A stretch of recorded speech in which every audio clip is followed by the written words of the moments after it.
Hare Krishna, muy buenos días. Nama Om Vishnu Padaya Krishna Prestaya Bhutale Srimate Bhaktivedanta Swaminiti Namine Namaste Saraswate Deve Gauravani Prasharine Narivise Sunyavadi Pashatya Deshatarine Shayatri Krishna Chaitanya Prabhu Nityananda Tri Abdvaita Gadavdara Rivasadi Gaura Bhaktavrinda.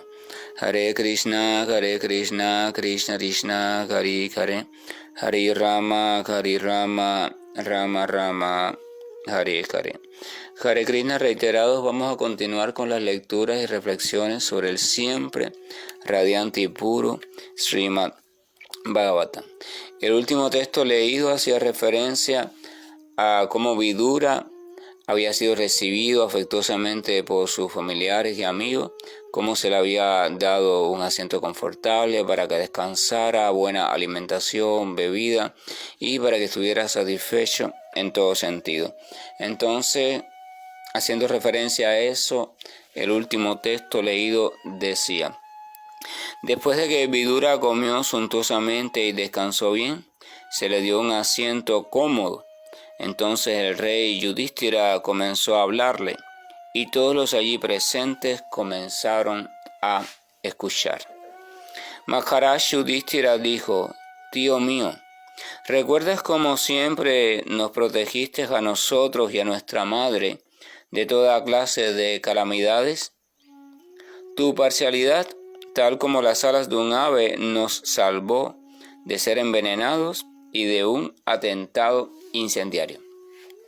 Los Pándavas, vamos a recordar, desde pequeños los Pándavas se quedaron huérfanos de padre porque el rey Pandu murió a temprana edad. Entonces casi siempre uno frente a este tipo de situación, las personas mayores, ¿verdad?, muestran cierta inclinación afectiva porque les parece lastimosa ese tipo de realidad para un niño. Por tanto, Vidura, que era de corazón manso y bueno, siempre lo fue, sintió inclinación hacia la protección de los 5 hermanos Pándava, de los 5 niños. Pero además de eso también, porque los niños eran mansos, nobles, eran dados a la obediencia, ¿verdad?, a la entrega, al servicio al Señor. Y entonces eso reforzó aún más su parcialidad, o sea, su cierta inclinación, cierta preferencia. Cuando estos niños fueron creciendo, que empezaron las envidias por parte de sus primos y sus tíos, entonces empezaron a elaborar ciertos planes contra estos niños, planes negativos, y Vidura, cuando podía, trataba de intervenir para que cambiaran de idea, que no hicieran eso, y cuando ya no podía intervenir, bueno, al menos trataba de avisarle a estos muchachos y a su madre de lo que se estaba planeando para que se prepararan y no cayeran en las trampas. Así pasó cuando el plan era prenderle fuego a la choza donde ellos vivían en el bosque una vez que fueron desterrados, y también cuando le enviaron como por cortesía un alimento, pero este alimento estaba realmente envenenado, o sea, era para dañarlos. Entonces Vidura se encargó de ver cómo les avisaba para que ellos no fueran víctimas de planes tan malvados. Entonces Yudhishthira le está recordando eso: tío, ¿te acuerdas cuando tú nos protegiste? Siempre eras bueno. O sea, Yudhishthira está creando una atmósfera de recordación familiar amorosa, está creando una atmósfera de sensibilidad, una atmósfera magnífica, acogedora, para después que entonces entrar hacia otra temática. Y la temática es la siguiente. El texto 9 dice: mientras viajabas por la superficie de la tierra, ¿cómo te mantenías? ¿En qué lugares sagrados y sitios de peregrinaje prestaste servicio? Vidura quiere saber, los Pándavas quieren saber, ¿dónde estuviste? ¿En qué lugares estuviste? ¿En qué lugares sagrados prestaste servicio? ¿Cómo te mantenías durante todo ese tiempo que has estado por ahí vagando? Sin recursos, sin alimento, sin compañía. El texto 10 dice: mi Señor, devotos como tu buena persona son en verdad lugares sagrados personificados. Como tú llevas a la personalidad de Dios en el corazón, conviertes todos los sitios en lugares de peregrinaje. Esta temática y este punto es un punto que denota un avance, un salto en la comprensión de la espiritualidad. Cuando el ser humano se acerca a las temáticas relacionadas a la mística, a la espiritualidad, a la teología, cuestiones así, lo hace evidentemente desde una posición completamente material, o sea, identificado con las cuestiones materiales. Desde esa posición, entonces, es que el ser humano necesita referencias objetivas para tratar de ir encauzándose en el sentido antes mencionado o en la dirección antes mencionada.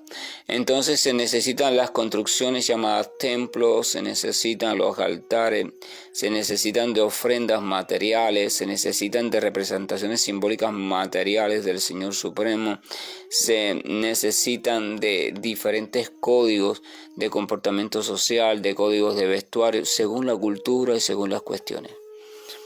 Porque desde el plano de conciencia material, si no se tienen referentes materiales, entonces el ser humano no puede percibir nada, no puede comprender nada, no puede entender nada, porque su conciencia está estrechamente circunscrita a ese tipo o a ese nivel de procesamiento de información, o sea, el nivel completamente objetivo.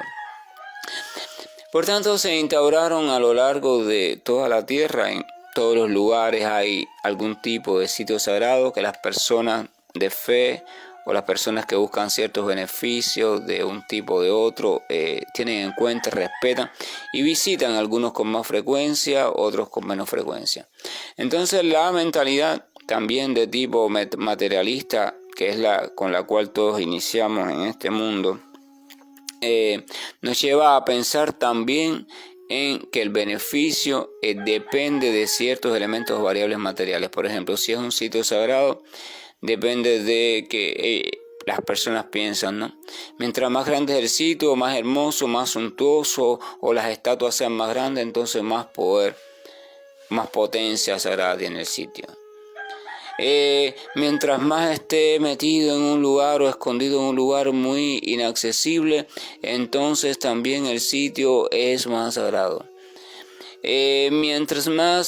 Mientras más veces yo visite el sitio, entonces más beneficio voy a obtener. O sea, si nos damos cuenta, son variables todas que están relacionadas a las experiencias materiales. Entonces eso hace que a los sitios sagrados de peregrinación vayan constantemente y repetidamente también en diferentes fechas, en algunos sitios y a otros sitios en cualquier fecha, gran parte de la humanidad en relación al sitio donde cada una habite o viva.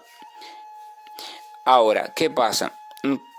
Lo que hace sagrado realmente un sitio desde el punto de vista devocional es que ese sitio esté estrechamente relacionado con el Señor Supremo. Si el sitio no está estrechamente relacionado con el Señor Supremo, si el sitio no nos da la oportunidad de escuchar sobre el Señor, de conocer sobre el Señor y de hablar, o sea, cantar, glorificar o lo que sea hacia al Señor Supremo, hacer algún tipo de ofrenda en ese sentido, entonces el sitio, no se reconoce como sagrado. El devoto reconoce un sitio sagrado y va a un sitio sagrado no porque el sitio se encuentra en un meridiano colocado, que si la altitud, que si la longitud, que si el campo electromagnético del sitio es muy fuerte, que si esto, que si aquello, no. Esas son variables que tiene en cuenta la persona que no busca en sí la devoción, sino que busca otras cuestiones más místicas, esto de la energía y cosas así. Pero al devoto puro eso le va dejando de interesar. El devoto puro solo le interesa cuánto puede favorecerme este sitio en cuanto a mi encuentro con el Señor Supremo, en cuanto a mí, en cuanto a, ¿cómo se dice? Mi revivificación del sentimiento de amor de Dios en mi corazón. Esa es la cuestión del devoto. Mucha gente va a los sitios sagrados buscando liberarse de karmas pasados, buscando liberarse de malas influencias, buscando liberarse de no sé cuántas maldiciones, buscando suerte, buscando prosperidad, buscando poderes místicos, buscando algún libro escondido para ver si lo pueden traducir, buscando fama, buscando lo que sea. buscando. La palabra buscando ya implica en función de algún tipo de resultado, pero el devoto puro, en su madurez perfecta, cuando visita un sitio de peregrinaje o sagrado, relacionado siempre, por supuesto, con el Señor Supremo, no va buscando nada. Simplemente va atraído porque escuchó que allí el Señor Supremo hizo tal cosa y entonces él va allí. Él va allí a donde su amado, el objeto supremo de su amor, de alguna forma mostró su misericordia. Ese el devoto puro, pero en inicio no es así. En inicio se va al sitio por sus representaciones, por sus estatuas, por lo famoso del sitio, por lo que sea. Ahora bien, en el progreso de la comprensión, el devoto del Señor comprende algo, y lo comprende algo las personas más inteligentes. Si el lugar sagrado es sagrado por la presencia del Señor o porque está vinculado a cierta presencia del Señor en algún momento de la historia, entonces lo que hace sagrado el lugar es esa presencia. Perfecto. Ahora, si el devoto puro se ha transformado de tal manera que él siempre está a los pies del Señor y el Señor siempre está con él, y ambas compañías es de manera consciente, esto quiere decir que ese devoto puro es un lugar de peregrinaje o también es un lugar sagrado. ¿Por qué? Primero porque el Señor siempre está presente en él de manera consciente. O sea, él siempre está consciente de la presencia o existencia o compañía del Señor Supremo. Esto quiere decir que el devoto puro viene a ser como el templo del Señor Supremo. Una persona podría decir, bueno, en verdad todos somos templos de Dios, porque si Dios se encuentra en el corazón, todos somos templos de Dios. Pero hay una diferencia entre un templo habitado y un templo deshabitado. El templo deshabitado, la construcción está allí, pero no funciona como templo. Por tanto, no se puede llamar lugar sagrado. La construcción está allí, incluso puede tener un cartel que diga esta es la casa de Dios, pero si dentro no se desarrollan las actividades directamente relacionables con el Señor, entonces en realidad no es la casa de Dios. Entonces el cuerpo por sí solo en verdad no es más que templo abandonado. No hay fuerza espiritual realmente allí, por tanto no es lugar de adoración. Ningún cuerpo por sí solo, ninguna representación, ninguna cuestión por sí sola es adorable. Ninguna. Ahora, cuando un cuerpo está siendo habitada por una entidad viviente que ha despertado a su verdadera identidad como chispa espiritual, como parte integral del Señor, y que ha despertado en ella el deseo constante de servir al Señor, y que todas las potencias que se manifiestan en ese cuerpo vemos que están dirigidas de una forma u otra por el amor a Dios y por el conocimiento de cómo servirle de manera apropiada, entonces se puede decir que ese cuerpo en verdad está funcionando como templo del Señor o templo para el Señor. Hasta entonces, el habitante del cuerpo es el ego falso con toda su pandilla, que lo único que hacen es dirigir el cuerpo hacia el disfrute material a través del disfrute de los sentidos, pero no hay el menor culto real hacia Dios.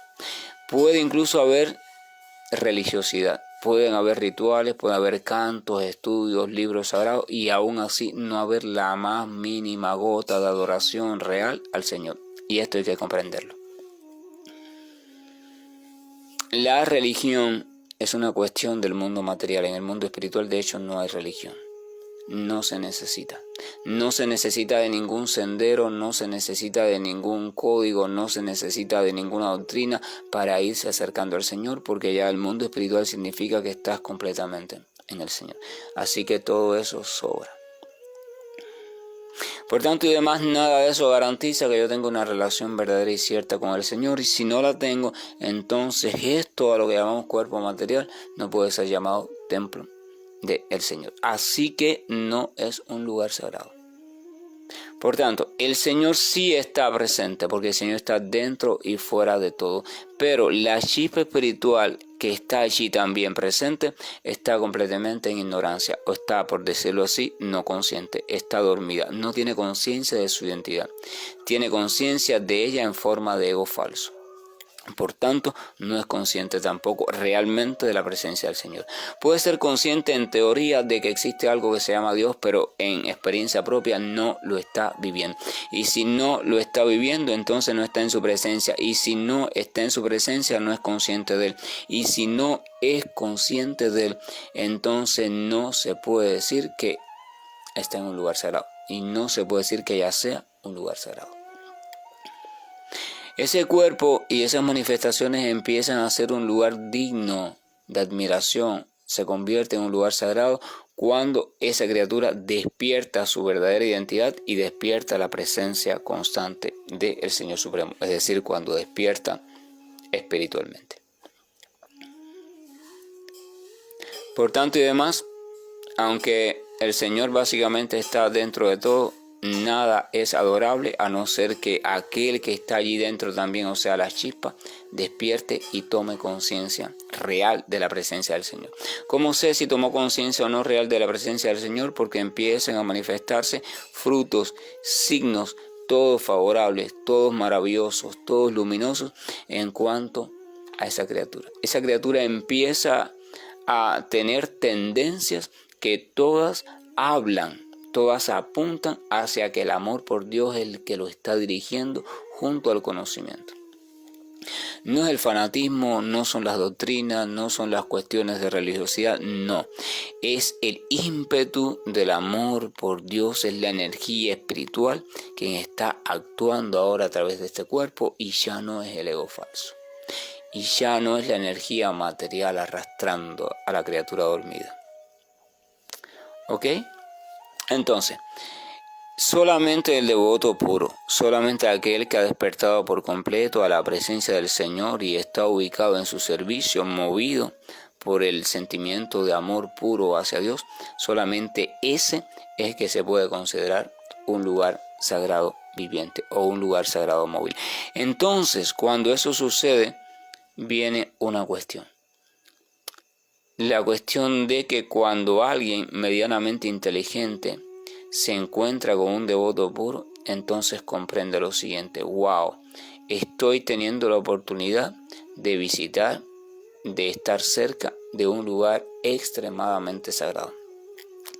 Hay personas que se gastan en pasajes anualmente no sé cuántos miles de euros, de dólares, para visitar y peregrinar por no sé cuántos sitios sagrados geográficos de la tierra que la cultura actual y la humanidad actual tiene como sagrados. No siempre fueron sagrados porque los sitios sagrados van cambiando con el tiempo según la historia y la cultura. Y sin embargo, pierden la oportunidad de conversar o servir a un devoto sincero del Señor, a un devoto puro del Señor que se encuentra a 20 metros de su hogar en un momento determinado. Porque sus mentes realmente todavía están en el nivel de lo material objetivo. No, para ellos la potencia, lo sagrado está en aquel templo que tiene no sé cuántos miles de años y mira esa estatua y aquí está no sé qué y que si no sé quién, que si los cantos, que si allí fulano recibió un poder místico, en esa cuestión.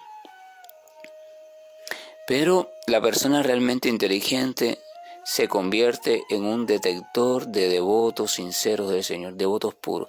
Él no anda buscando en el mapa o en revistas de mística cuál es el sitio más visitado este año y por moda vaya. No. Él comienza a adentrarse en su propio interior, se estabiliza, se calma y empieza a abrir su mente y corazón para detectar a devotos del Señor. Y cuando en algún momento detecta un devoto real del Señor, entonces determina: aquí hay un lugar de peregrinaje auténtico y vivo.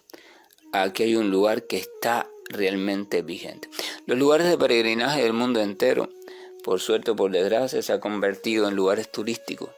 Se han dejado de ser lugares realmente santos para ser lugares más turísticos que santos. De hecho, muchos de los que allí habitan y trabajan o viven, incluyendo los sacerdotes y esas cosas, también se han contaminado en ese sentido y siempre andan buscando la afluencia de público, la venta de mercancías, cuestiones así, souvenir, para tener ingresos económicos para poder seguir comiendo y viviendo en esos lugares. Ya los habitantes antiguos de esos lugares sagrados, con sus códigos morales, sus cuestiones, ya esa generación pasó.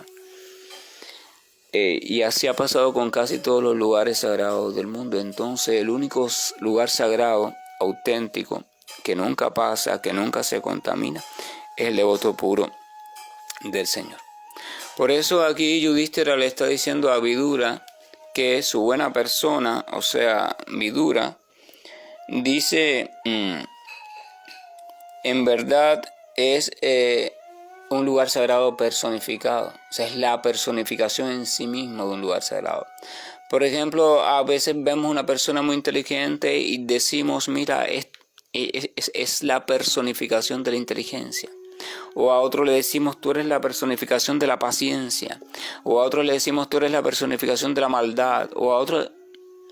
O sea, hay una cualidad que está completamente manifiesta en ti. Entonces, al devoto puro se le conoce como la personificación del lugar sagrado. O sea, allí donde esté el devoto puro, allí hay un lugar sagrado. Y el devoto puro se mueve y el lugar sagrado se mueve porque él es el lugar sagrado. Es el lugar sagrado, repito y lo puntualizo, porque se ha vuelto perfectamente consciente del Señor. Y porque debido a ello y debido al amor que ha despertado en él, está completamente absorto en el servicio y el intercambio amoroso con la suprema personalidad de Dios desde uno de los sentimientos posibles. O sea, como siervo, como sirviente y el Señor como rey, monarca o poderoso, o como amigo, o desde un sentimiento filial, o sea, teniendo al Señor como su padre, al Señor como su madre, como su hijo, como lo que sea, o desde un sentimiento de amor conyugal. Le está sirviendo movido por alguno de esos sentimientos donde el objeto de amor invariablemente en todos ellos es la suprema personalidad de Dios. Y donde él se ha reconocido a sí mismo como minúscula chispa espiritual del Señor, parte integral del Señor, donde ya no queda la menor identidad con referencia material. Ya no existe la identidad de soy hombre, soy mujer, soy niño, soy padre, soy hijo. No, soy minúscula chispa espiritual de mi Señor, siervo de mi Señor, existo para satisfacer y agradar a mi Señor, y en eso está mi agrado, y desde esa postura y para gloria de mi Señor, entonces me ocupo en ciertas funciones que se me han puesto a mi cargo. Me ocupo en las funciones de actuar como padre, actuar como hijo, actuar como nieto, actuar como hombre, como mujer, según cada civilización y cultura, pero en verdad en el fondo comprendo perfectamente y vivo perfectamente que no soy nada de eso. Ese devoto puro, eso es un lugar de peregrinaje. Y por tanto aquel que tenga la dicha de reconocerlo, de prestarle servicio de alguna forma, de acercársele, de escucharle, ese es la persona más inteligente de todas las personas.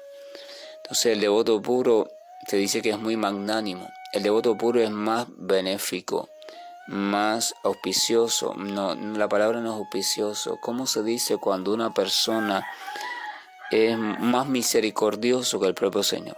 El Señor dice que su devoto puro es mucho más misericordioso que él.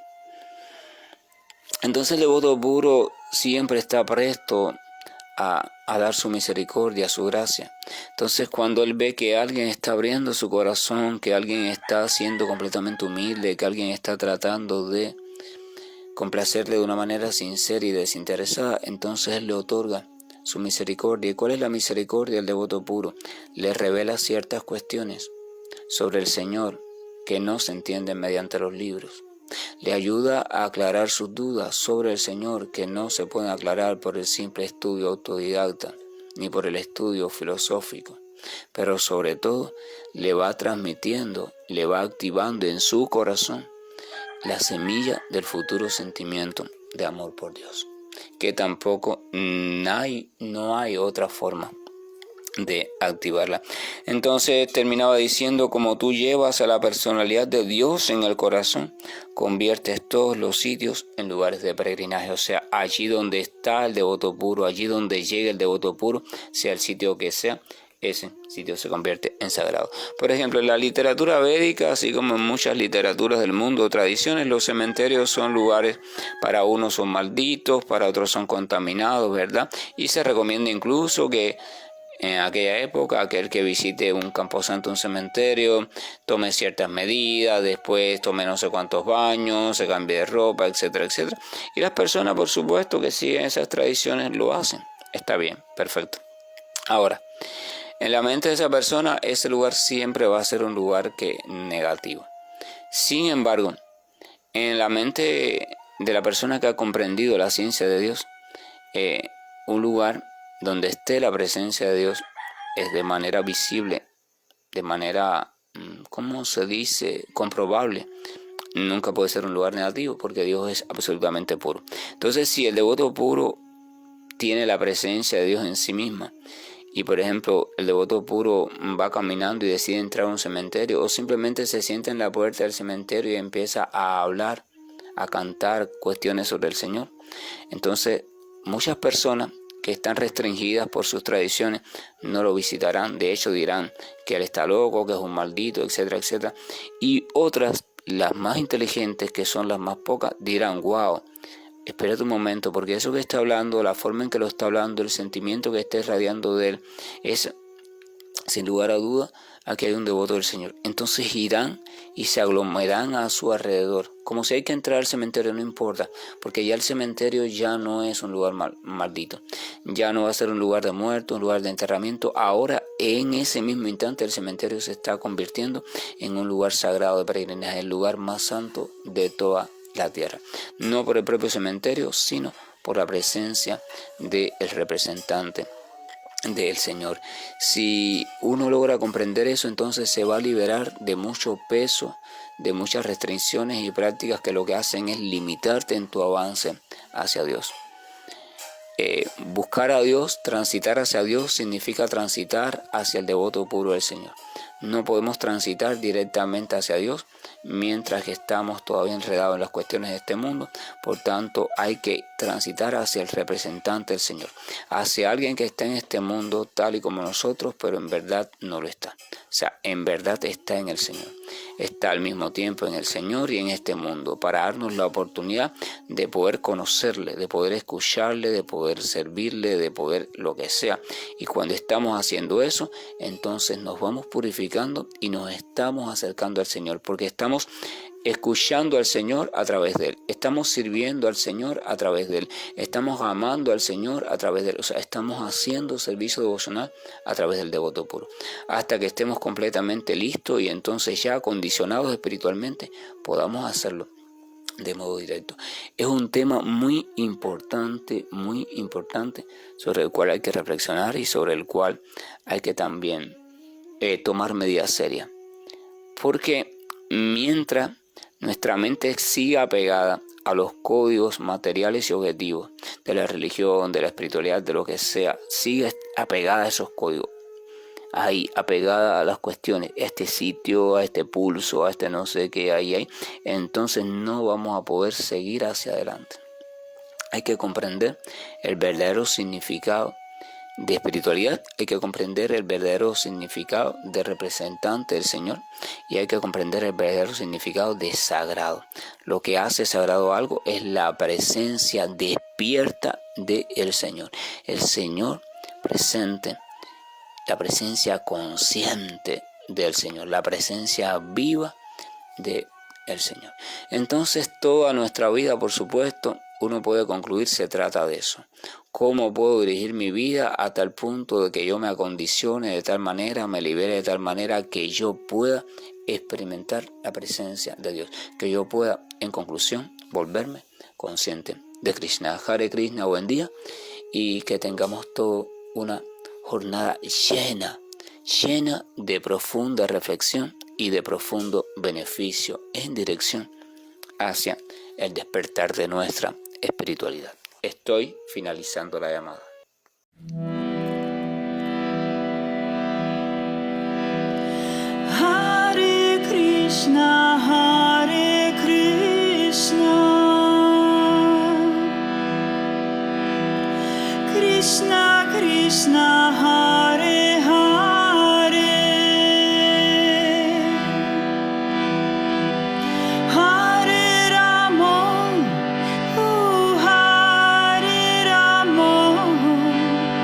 Rama Rama